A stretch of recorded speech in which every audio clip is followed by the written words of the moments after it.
Chapter 4. Elizabeth. "What do you think you are doing, girl? Are you so hopeless that you can't even get the drinks to the right table?" Elizabeth bit the inside of her lip to keep from yelling back at Luther, the bartender. With his long, wavy hair and cold-as-ice eyes, he was the one person who gave her pause. He'd never hit her, but she'd seen him beat some of the other women. She'd also seen him break up bar fights between men twice his size, which probably explained the many scars that marred his face. At one point, he could have been considered handsome, but his brutality distorted any remnants of compassion on his features. "I'm sorry."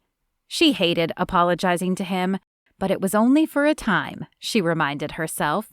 She'd already written a response back to the farmer in Texas, and if everything went well, she'd be able to sneak out and mail it today.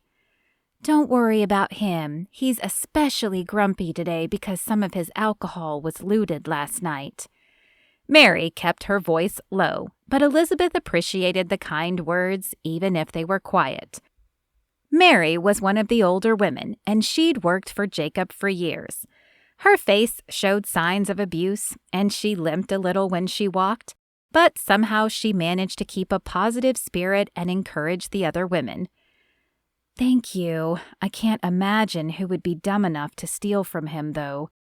Mary nodded and glanced around. "Even worse, they think it was an inside job because no one broke in." Elizabeth's eyes widened. Someone on the inside had turned on the formidable bartender? No wonder he was in a bad mood. "I guess I better pay extra attention today then. If he is on a warpath, I have no desire to get in his way." "Nor do I." Mary flashed a smile before moving to the opposite side of the saloon to help her customers. The saloon was not quite as busy as it would be later in the evening, but there were still enough patrons that 3 girls were needed on the floor. Elizabeth had the crowd to the right, Mary had the crowd to the left, and Bess had the crowd in the middle. Bess was one of the women that Elizabeth tried her hardest to avoid. As soon as she'd showed up, Bess had made it her mission to be as rude and snide to Elizabeth as possible. "Ladies, I'd like to introduce you to our newest girl, Elizabeth Parker," Jacob said, pushing her forward like she was a horse on display. Most of the girls offered small smiles and quiet hellos, but one lady stepped forward, her facial features twisted into an angry grimace. "You think you're better than us, don't you?" Elizabeth opened her mouth to reply and then thought better of it. It wasn't that she thought she was better than the women. It was obvious some of them had lived a hard life. But she did feel she was better than working in an establishment such as this. Still, she could tell from Bess's chiseled gaze that stating so out loud would not be a good idea.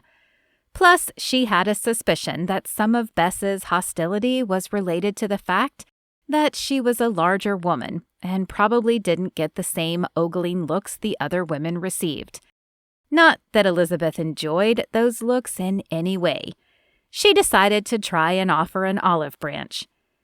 "No, I simply had not planned for this to be my life." Bess snorted and rolled her eyes.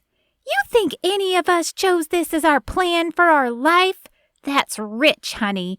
We all got thrown into this just like you, so you can step off your high horse and realize you're now one of us, one of the untouchables."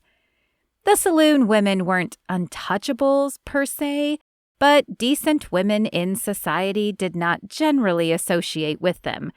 Their companions were either each other or the rough men who frequented the saloon, which made for a pretty lonely existence.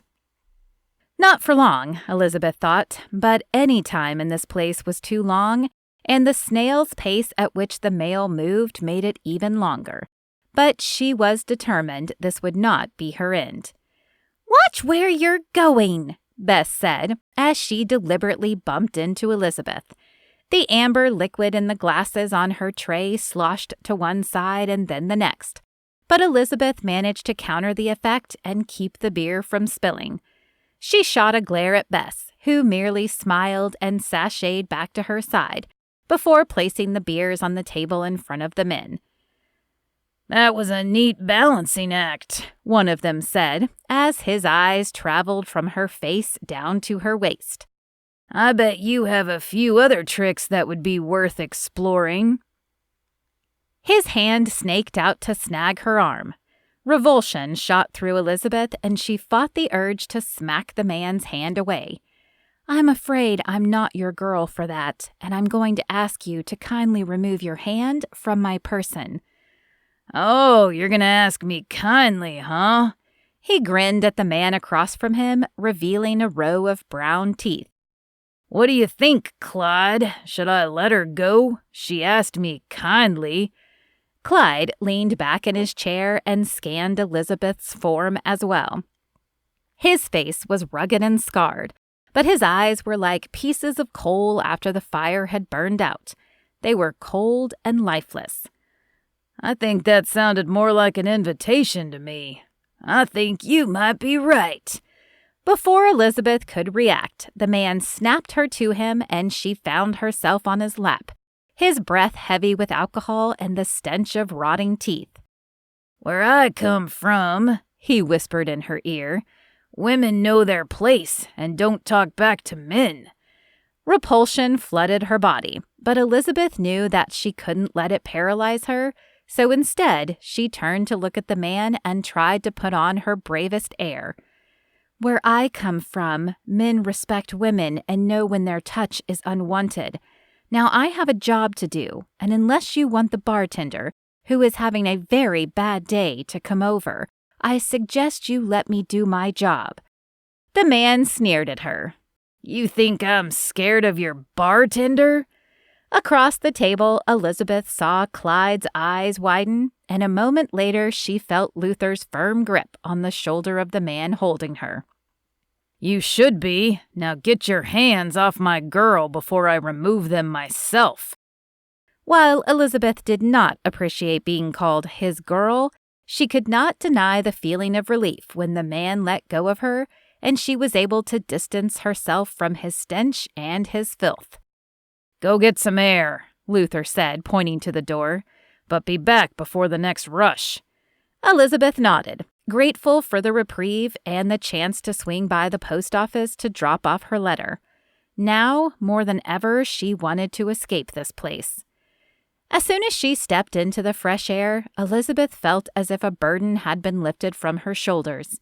It was amazing how oppressing the dark saloon was, even though Luther generally did a good job keeping men from touching her. She took a moment to let the sun shine down on her face before she continued to the general store. Her old friend Margaret looked up as she entered, but then her eyes dropped. There would be no chatter of dresses or fabric today. She could no longer look Elizabeth in the eye, nor could many of the other women Elizabeth had known. Elizabeth, determined not to let the other woman's actions affect her, pulled back her shoulders and marched to the counter. "I'd like to mail this," she said, pulling the letter out of her pocket where she'd kept it for such a moment as this. Margaret took the envelope, but her eyes remained focused down. "Very well." She flipped it over and scanned the details. Then her eyes flicked up briefly. "Texas? Do you have family there?" A week ago, Elizabeth would have told her everything, but she didn't know if she could trust Margaret now. She didn't know if she could trust anybody. "How much, please?" Margaret nodded and gave her the total. Elizabeth fished the money out of her pocket and handed it over. "How long will it take, do you think?" "At least a week to make it there and get a response," Margaret said. A week. She had known it would take at least that long, but it still felt like forever. How on earth would she survive another grueling week in the saloon? "Very well, I'll check back then." She turned to leave, but Margaret called out to her. "Elizabeth, I'm sorry." Elizabeth nodded, but she did not turn around. Margaret might once have been a friend, but she no longer was, and Elizabeth had no time to dwell in the past. She had to focus on the future and getting out of Chicago.